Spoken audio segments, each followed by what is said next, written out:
Previously on Fun, Food, and Travel. And right away, right there. So, simple stuff. I started martial arts when I was little. My father fought in the Philippines during World War II, so I was kind of inspired to go and pursue the fighting arts of the Philippine Islands. His picture and his history are on the walls of my school. Altogether, the one thing that's particularly unique in the Filipino martial arts is that they begin with the weapon.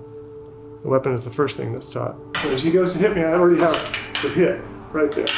My attack actually isn't in the head. My attack is the eyeball. Self-defense situation, a life and death situation, I may be trying to drag you into my car. Mm-hmm. Where am I taking you? To kill me? Yeah, somewhere where your screams won't matter. How many times did your mother or father say, be a nice girl? That's hard to overcome. And the person who's attacking you has already stepped outside of the bounds of civilization and made that decision. And you have to catch up very quickly or you won't survive. Now, did you get your start by trying different types of martial arts? Well, I started in traditional martial arts, Korean, Japanese, Chinese. And my father sort of went, oh, well, this kid's kind of serious, because it didn't last for just a week. It was an ongoing thing. So he said, he didn't know what it was called, but he said, we need to find you Filipino martial arts.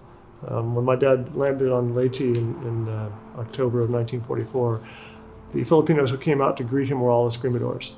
They were all guerrillas who were fighting the Japanese. So for the next year or more, he got to see lots of fights between Filipino escrimadores and samurai sword-wielding Japanese soldiers. The Japanese always lost, by the way. But then again, it's the motivation was different. So the old saying is the cougar or whatever animal is running for its dinner and the rabbit's running for its life. So the motivation is different. So the Filipinos were certainly very motivated. Right. And after 2.5 years of privation, they were angry to their core, so it was about time to turn the tables on the Japanese. So this is a way of translating it, because again, we teach the weapon first in this art. So to teach empty hands, it's not just put the weapons away and now let's do boxing. The weapon actually teaches the empty hand. The saying, we oftentimes hear that weapons are an extension of the hand, but that's actually not true, because if I brought a boxer in here and put a stick in his hand, he wouldn't be able to do anything with it, because it would be uniquely a stick art. But you can give an escrimador any weapon and he can immediately adapt his art to it, because the idea is that it may be this weapon, it may be a shorter weapon, a longer weapon, a bladed weapon. He has to be able to adapt instantaneously to whatever it is.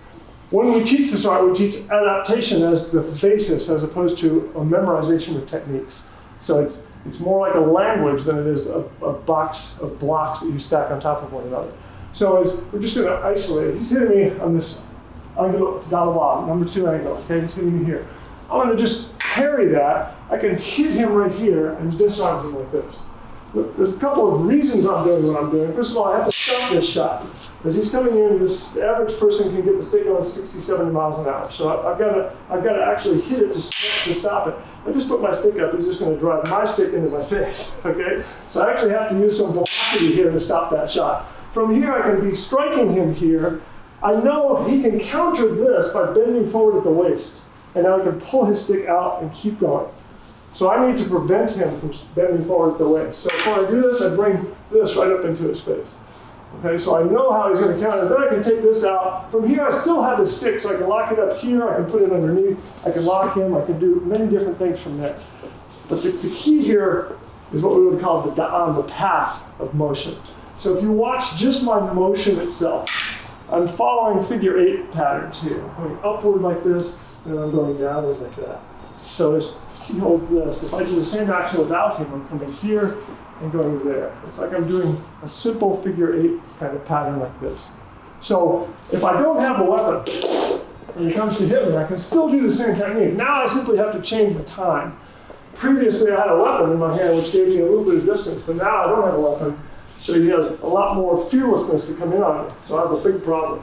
So my first thing would be to shorten the distance, to take away his advantage. So I would close the distance and hit him with that finger jab. Now I can take the same motion where I had a stick before, now I have an empty hand strike. I can hit here, then I can disarm him, and then I have the weapon.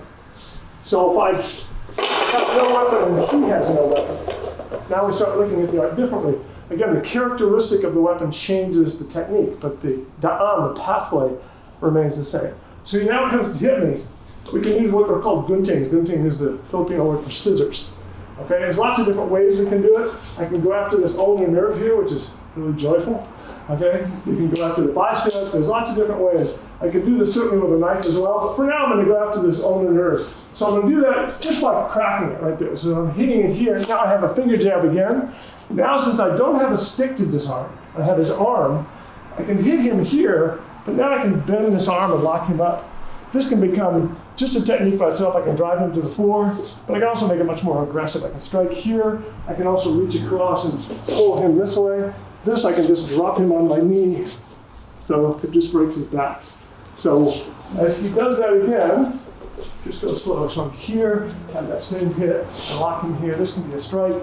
This can be a strike here. This can also be an elbow hit. So stay right there.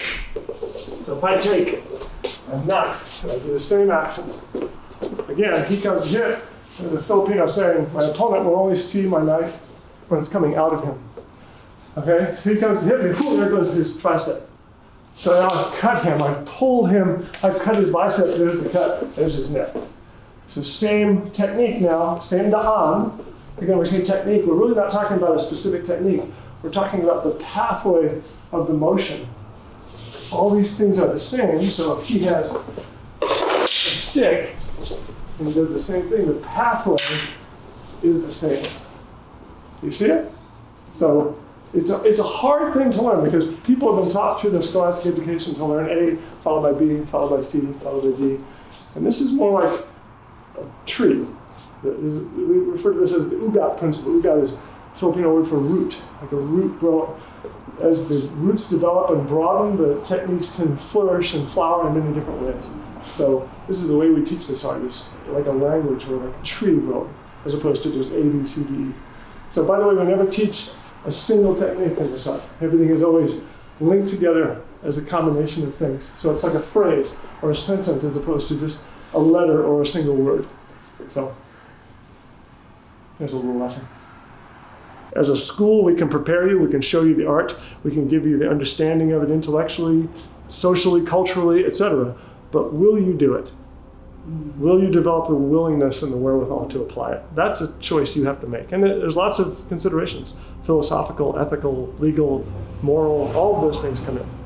And you need to make all those decisions before that day, because they're going to all happen in that little blink of an eye. Okay, so and the guy who's coming at you, he has, one of my female students actually put it really well one day. He said, guys are fighting for, it's a contest between whatever, who's blustering, who's the biggest, whatever. When a man's attacking a woman, it's an entirely different thing. And the men in the class don't even understand what that's like because that never happens to them. So I find it really funny that women go to study kickboxing. You're really going to get into a kickboxing match to defend your life? It just makes no sense. If you have a knife, and I'm talking a little knife, most of the really good targets are less than an inch from the surface. So you don't need you don't need this, okay? You just need a little knife that you can hold on to like a tool, okay? Not a slippery, shiny, pretty knife, but a knife that's kind of rough, and then you need some anatomical knowledge.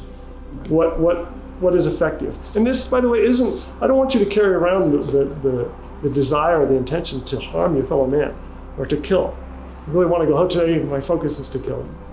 What is that doing to your humanity? No. That's not a good thing. Right. What you want to do is you want to carry around the willingness and the consternation, great word, to stop somebody who would harm you or somebody you care about. And how that stop manifests is sort of up to them. Okay, if they stop simply because there's a threat, great. If you have to carry forward, then you start doing things that intelligently shut them down. So oftentimes that won't actually be the lethal extreme. If you're grabbing me and I cut the forearm muscles that you're using to hold on to me, that's unlikely to kill you, but it's certainly going to stop you from grabbing me. Right. You see what I mean? So I start thinking in those terms of how to actually stop this action. Because I could do a technique that would be lethal, but that might not kill you right now. So there's a saying in armed martial arts that many a man has been killed by a dead man. Because I can cut your carotids and you'll be a water fountain of blood, and you can still kill me. But if I cut your Achilles tendon, now you're on the ground, you can't do anything. Now I know where I can go. I can choose to just shut this person down. I can choose to just stop them in their tracks. I can choose, depending on the circumstance, to make sure they will not come back into the equation, which is something I have to teach to soldiers or Marines, because they can't just put the guy down momentarily because he may kill their fellow Marine. So now he has to be eliminated from the equation. Different for a civilian. See what I mean? So I have to apply this art specifically to the person.